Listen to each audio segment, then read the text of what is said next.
The ceramic plate exploded against the dining room wall with a sharp crack, shards scattering across the hardwood floor just inches from my head. I stood frozen in my own kitchen, heart pounding, as my daughter-in-law Sophia glared at me with pure fury. "You selfish old man," she screamed, her voice echoing through the house. All because I'd asked her and my son Brian to help pick up the Thanksgiving groceries this year. Brian, my only child, just stood there in silence, arms crossed, watching his wife throw dishes at his own father. No defense. No apology. Nothing.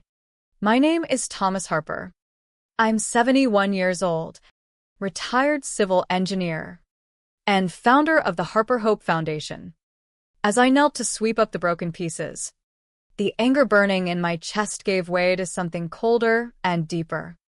They had forgotten, or never realized, that I had recently uncovered a secret that would destroy their comfortable lives. For 31 months, Brian and Sophia had been stealing from the charity I built in memory of my late wife, Margaret, who died of breast cancer after a long, painful battle. The money was intended for pediatric cancer support programs, transportation aid for families traveling to treatment centers, research grants, emergency financial help for young patients. They thought I was too old, too trusting, too out of touch to notice. They were wrong. I remember every detail of that moment as I cleaned up the mess. The scent of roasting turkey still lingered from earlier preparations, but the warmth of the holiday had vanished. My hands trembled slightly, not from fear, but from the weight of what I now knew. I had discovered the theft 2 weeks earlier, and it had been eating at me ever since. But I hadn't confronted them yet. Not fully. I needed to be sure, to gather proof, because once I acted, there would be no turning back. Let me take you back to how this nightmare began, step by careful step, so you understand how a father's trust became his family's weapon. 3 years ago, after Margaret passed, the grief nearly swallowed me whole. We had been married 46 years, partners in everything. The Harper Hope Foundation started in 2005 with money we saved from my engineering career, building bridges, roads, infrastructure across Washington state. It honored her by helping families facing pediatric cancer, paying for gas and lodging when kids needed specialized care at Seattle Children's Hospital, funding small research projects, providing home modifications for children undergoing chemo. It wasn't huge, but it was meaningful. Annual budget around $320,000, mostly from donors, grants, and my personal contributions.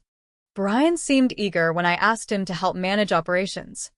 At 44, he worked in marketing downtown and said the foundation could use his skills for outreach. Sophia, 39, with accounting experience from banking, volunteered to modernize the books. "Dad, focus on the big vision," Brian told me. "Let us handle the details." It felt like a gift at the time. I could spend more time visiting families, seeing the impact firsthand. Little kids like 8-year-old Emma, whose family drove 80 miles each week for leukemia treatments, we helped fund with $350 monthly gas vouchers. Slowly, the changes crept in. Board meetings moved to mornings when my arthritis acted up badly. "We'll handle it, Dad," Brian reassured. Financial reports became one-page summaries instead of detailed ledgers. "Streamlining for efficiency," Sophia explained with a smile. Public events feature them as the faces of Harper Hope. Local newspapers quoted Brian on modernizing family support, while describing me as the elderly founder stepping back due to health. I still walked 2 miles most days around Lake Washington when the weather allowed. The warning signs grew louder 6 months ago at the Lakeside Community Awards dinner. Harper Hope received recognition for a $20,000 donation upgrading the pediatric oncology playroom at the hospital. Brian accepted the award. Sophia gave the speech about dedication and legacy. I sat at a back table, clapping politely as strangers praised my son for continuing the family tradition. One board member, Eleanor Grant, pulled me aside later. "Brian and Sophia are doing incredible work," she said, "carrying your vision forward," as if I had already faded away. Then came the phone call that cracked everything open. "Mr. Harper, Laura Kensington from Kensington and Partners. We're auditing for Technova Corporation, your largest donor, $30,000 annually. They need full transaction records, bank statements, vendor receipts for the past 24 months.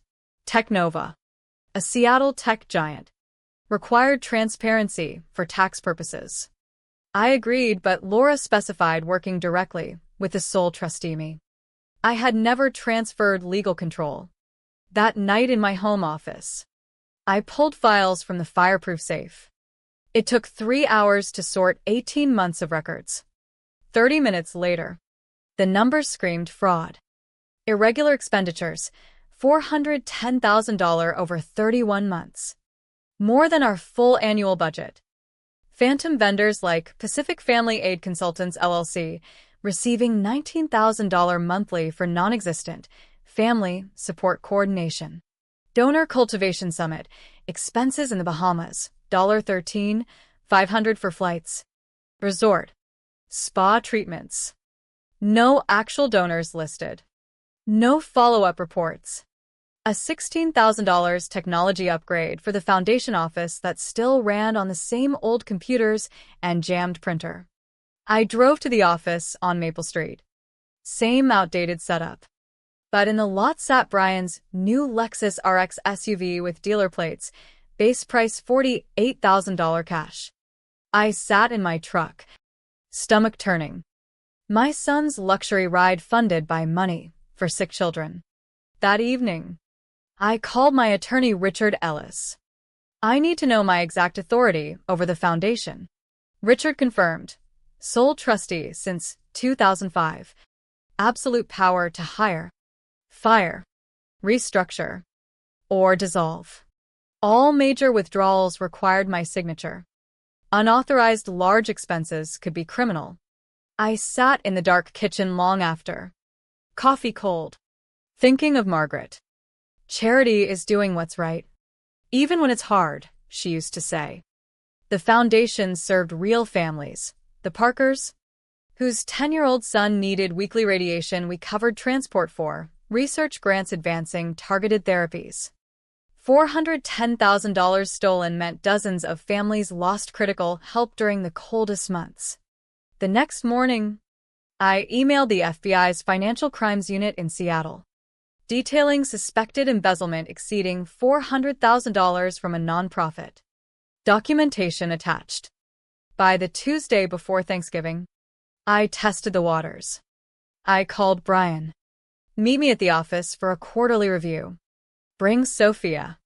I spread the flagged documents across the conference table. They arrived at 3:05. Sophia's eyes darted to the papers. "What's all this?" she asked. Voice tight. "Routine audit for Technova," I said calmly. "They want full verification of vendors and expenses." Brian loosened his tie. "Dad, Sophia handles accounting perfectly. No need to micromanage." I picked up a statement. "Help me understand the specific family aid charge, $19,000 monthly." Sophia straightened. "New consulting for donor relations and family programs. Do they have a business license? Contracts?" Silence. Brian shifted. "Why the sudden questions?" I pressed on each item. The Bahamas summit that matched no public event. The tech upgrades nowhere visible. The emergency aid fund with no recipient names. Tension thickened. Sophia's face flushed. Privacy rules. But I was the trustee. I had authority. When I mentioned hiring Kensington and Partners for a full audit, color drained from her cheeks. "You did that without telling us?" "I don't need permission," I replied. "I'm sole trustee." They exchanged a long look. As I left, Sophia called after me. Thomas, are you having memory issues lately? Older folks sometimes get confused with details. I turned slowly. My memory is crystal clear. That evening, Special Agent Elena Vargas from the FBI called. We received your complaint. Nonprofit fraud targeting vulnerable families is a priority. We met the next day. She reviewed my evidence, nodding at the patterns: fake vendors, inflated costs, direct misappropriation. Classic family insider embezzlement, she said. With your documentation? This looks strong. Potential 5 to 10 years each if convicted. Prison time. The words landed heavy. Agent Vargas asked directly, proceed with investigation? I thought of the kids we'd helped. Margaret's legacy. Yes, I said. But keep it quiet for now. Thanksgiving morning dawned gray over Lakeside. I prepared the turkey, mashed potatoes, Margaret's stuffing recipe, the spread that once united us. Brian and Sophia arrived with expensive wine. Happy Thanksgiving, Dad, Brian said, hugging me. For a split second, doubt flickered. Then I noticed Sophia's new diamond earrings, gold bracelet, designer bag, luxury bought with stolen aid money. We said grace, mindful of the less fortunate. The irony burned. Conversation stayed surface level for 20 minutes. Then I mentioned the Technova audit needing more vendor docs. Forks paused. Silence stretched when I asked specifically about Pacific Family Aid. Sophia's voice strained. Files might take time. I pressed gently about the Bahamas trip details.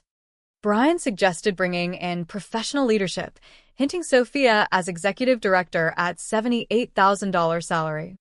Honorary role for you, Dad. I agreed to consider it. Serving more stuffing. But under the table, my fists clenched. They were panicking, planning to seize full control before the audit deadline. As they left with leftovers, I overheard whispers. Needs to happen faster.